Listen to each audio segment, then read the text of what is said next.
Сайн байцгаана уу хүүхдүүд ээ. Өнөөдрийн хичээлээр хэрчмийн дундад цэгийн координат сэдвийг судална. Бид өмнөх ангиудад тэгшинсэд координатын хавтгаад өгөгдсөн цэгийг координатыг унших, бичих болон өгөгдсөн координаттай цэгийг тэгшинсэд координатын хавтгаад тэмдэглэх болон хялбар дүрс байгуулахыг үзсэн байгаа. За тэгвэл өнөөдрийн хичээлээр бид нар хэрчмийн дундад цэгийн координатыг олох томьёо гаргаад тухайн томьёогоо хэрэглэх чадварт суралцах юм аа. Хэрчмийн дундад цэгийн координатыг олох томьёогоо гаргахын тулд дараах дадлага ажлыг ажиллая. А цэгийн координат 21, Б цэгийн координат 8, 5 байх. А, Б хэрчмийн дундад цэгийн координатыг олё. Үүний тулд эхлээд тэгшинцэгт координатыг хавтгаад өгдсөн координаттай цэгүүдээ байгуулъя. А цэгийн координат 21, Б цэгийн координат 8, 5. А, Б хэрчмээ байгууллаа. А цэгээс OX буюу абсцисс цэнхэл рүү перпендикуляр байгуулъя. За байгуулсан перпендикулярынхаа OX цэнхлэгтэй огтлцох цэгийг A1 гэж тэмдэглэе. За B цэгээс абсцисс цэнхэл рүү перпендикуляр байгуулад огтсон цэгийг B1 гэж тэмдэглэе. A1 B1 хэрчмийн дундад цэгийг олох юм бол тэр нь 5 гэсэн координаттай цэг гарах бөгөөд 5 цэгээсээ OX цэнхлэгт перпендикулярыг байгуулъя. За перпендикуляр маань AB хэрчмтэй C цэгээр огтлцож байна. За C цэг нь ямар байралтай цэг вэ гэдгийг тодорхойлохын тулд бүгдээрээ AB хэрчмийнхээ уртыг шугамар хэмжиж үзье. За ингэвэл бидний байгуулсан C цэг маань AB хэрчмийн дундад цэг байна гэдгийг харж болохоор байна. За тэгвэл C ба C1 цэгүүдийн маань абсцисс координатууд нь ижил тэнцүү бөгөөд A1 болон B1 цэгийн абсциссуудын арифметик дундчтай тэнцүү байна гэдгийг харж болохоор байна. За саяын байгууллагатайгаа ижилхнээр A болон B цэгээсээ ординат цэнхлэг рүү перпендикулярыг байгуулж огтлыг нь A2, B2 гэж тэмдэглэе. Тэгвэл A2, B2 хэрчмийн маань дундад цэг нь 3 координаттай цэг гарах бөгөөд 3 координаттай цэгээс ординат цэнхлэг рүү перпендикуляр босгох юм бол энэ перпендикуляр маань өмнө байгуулсан C цэгээр AB хэрчмийг огтлж байна. Эндээс харах юм бол A2, B2 цэгийн ординатуудын арифметик дундч нь C цэгийн ординат координаттай тэнцүү байна. Энд байгуулсан жишээ дээр байгуулсан томьёогоо бүгдээрээ ерөнхий тохиолдолд томьёолж авч үзье. X1, Y1 координаттай A цэг, X2, Y2 координаттай B цэг болон AB хэрчмийг байгууллаа. AB хэрчмийнхээ дундад цэгийг C буюу X, Y координаттай юм а гэж үзье. Тэгвэл AB хэрчмийн дундаж C цэгийн координат нь AB хэрчмийн абсцисс болон ординат координатуудын арифметик дундчтай тэнцүү байна гэсэн томьёо гаргаж болохоор байна. Ингээд бид нэр хэрчмийн дундад цэгийг координатыг олох томьёотой боллоо. Одоо томьёогоо ашиглаад жишээ бодлогуудыг ажиллая. Нэгдүгээр жишээ. Зурагт өгөгдсөн хэрчмүүдийн дундад цэгийн координатыг олъё.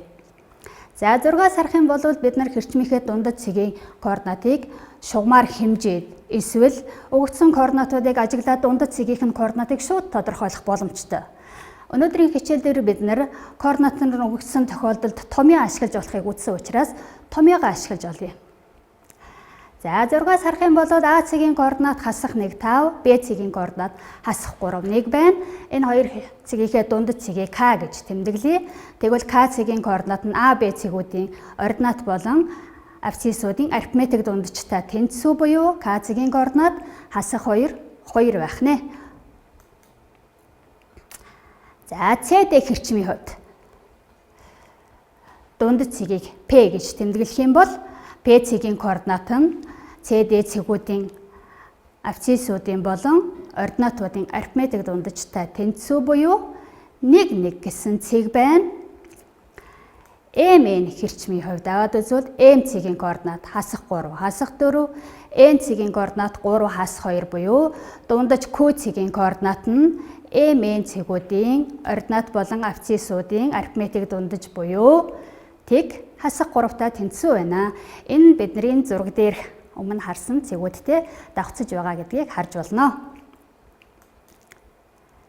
За Б-д нь бид нар координатаар заавал байгуулсан цэг дээрээс олохоос гадна томьёогоороо өгөгдсөн тохиолдолд хэрчмийн дундад цэгийг олох томьёогоо ашиглан дундад цэгийн координатыг олох боломжтой. А цэгийн координат хасах 4 10, Б цэгийн координат 6 хасах 2 гээд дундад цэгийг нь S-ээр тэмдэглэх юм бол S цэгийн координат нь А, Б цэгүүдийн абсцисс болон ординатуудын арифметик дундажтай тэнцүү буюу 1, 4 байна. Мн цэгүүдийн хувьд дундад цэгийг нь Е гэж тэмдэглэх юм бол мөн өмнөх бодлогууд дээр авч үзсэнтэй ижилхнээр Мн цэгүүдийн абсциссын дундаж буюу ординатуудын дунджийг тооцоолоод олвол Е цэгийн координат 1, 4 байна. Энэ жишээгээр бид нар хялбар тохиолдлын бодлогуудыг авч үзлээ. Дараагийн жишээгээр хэрчмийн дундад цэгийн томьёогоо бодлого дээр хэрхэн ашигладаг юм бэ гэдэг хэрэглээ талаас нь авч үзье. А, Б, С гурвалжны А болон Б оройн цэгүүд өгөгдсөн байна. Эхлээд бүгдээрээ тэгш өнцөгт координатыг хавтгаад өгөгдсөн цэгүүдийг байгуулъя. А цэгийн координат 4, 5, Б цэгийн координат хас 2, 1. А, Б хэрчмээ байгууллаа. А, Б талынхаа дундаж цэгийг N гэж тэмдэглэе. N цэгийн координатыг өмнө гаргасан хэрчмийн дундад цэгийн координат олох томьёогоороо тооцоолж олё. N цэгийн Y координат нь А, Б цэгүүдийн ординатуудын дундаж буюу 3-таа тэнцүү байна. Ингээд N цэгийн маань координат 1, 3 байна. За Б-д нь А цэгийн координат 4, 5, А, С талын дундаж цэг М цэгийн координат өгөгдсөн байна. С оройн координатыг олох нэ. С оройн координатыг X, Y гэж тэмдэглэх юм бол хэрчмийн дундад цэгийнхээ координатыг олох томьёонд орлуулаад тавил X, Y-гээс хамаарсан тэгштгэл гарах бөгөөд тэгштэглээ бодох юм бол М цэгийн координат нь тэг хасах 3 координаттай байна. За координатыг хавтгаад С цэгээ байгууллаа. За ингээд бид нар А, Б, С гурвалжнаа байгуулах боломжтой болж байна. Одоо Б, С талын дундад цэгийн координатыг олъё. Б, С талын дундад цэгийг К гэж тэмдэглэх юм бол К цэгийн координат нь Б, С цэгүүдийн абсциссуудын арифметик дундаж болон ординатуудын арифметик дундажтай тэнцүү буюу хасах 1, хасах 1-тэй тэнцүү байна. Дараагийн жишээг авч үзье. Зурагт өгөгдсөн тойргийн хувьд АБ диаметрийн төвийн координат болон CD диаметрийн С цэгийн координатыг олох бодлого байна. Тойргийн төв нь диаметрийн дундаж цэг байдаг учраас бид нар энд хэрчмийн дундаж цэгийн томьёогоо ашиглах боломжтой бөгөөд 6-аас харах юм бол А цэгийн координат 5 хасах 3, Б цэгийн координат хасах 2, хасах 3-таа тэнцүү байна. Тойргийн төвийг X, Y координаттай N цэг гэж авч үзэх юм бол томьёонд орлуулаад тавьбал N цэгийн координат 1.5 хасах 3 байгааг тооцоолж олж болно. Б-д нь 6-аас харах юм бол энэ тойргийн радиус нь 3.5-таа тэнцүү байгааг харж болох бөгөөд CD диаметр нь АБ диаметрт перпендикуляр байгаа учраас С цэгийн абсцисс нь N цэгийн абсцисс координаттай тэнцүү буюу 1.5 бөгөөд ординат нь N цэгийн ординат координатээр тойргийн радиусыг нэмсэнтэй тэнцүү буюу тэг.5-таа тэнцүү байна. С цэгийн координат 1.5, тэг.5-таа тэнцүү байх нэ. Дөрөвдүгээр жишээ дээр ABCD параллелограммын хувьд M нь диагоналуудын огтлцлын цэг бөгөөд AB цэгүүдийн координат болон диагоналуудын огтлцлын цэг N цэгийн координат өгөгдсөн бол CD оройн координатыг олох бодлогыг авч үзье. Эхлээд координатынхаа хавтгаад өгөгдсөн цэгүүдээ байгуулъя. А цэг хасах 4 координаттай, Б цэг хасах 1. Б цэг 4 3 координаттай, М цэг хасах 1 координаттай. АБ хэрчим нь параллелограммын нэг тал болно. Параллелограммын диагоналууд нь нэг цэгт огтлцох бөгөөд огтлсныхаа цэгээр хагаслан хуваагддаг. Тийм учраас бид нар энэ бодлого дээр хэрчмийн дундад цэгийн координатыг олох томьёогоо ашиглах боломжтой юм а. АЦ диагоналын дундад цэгийг М гэвэл М цэг маань хасах 1 координаттай байгаа. АЦ цэгийнхээ координатыг x1, y1 гэж тэмдэглээд хэрчмийн дундад цэг олдог томьёонд орлуулъя. А цэгийн абсцисс болон С цэгийн абсциссуудын арифметик дунд чинь хасах 1-тэй тэнцүү. А цэгийн ординат болон С цэгийн ординатуудын арифметик дунд чинь хасах 1-тэй тэнцүү гэсэн тэгштэглүүдийг бодвол М цэгийн координат нь 2 хасах тавтай тэнцүү байна.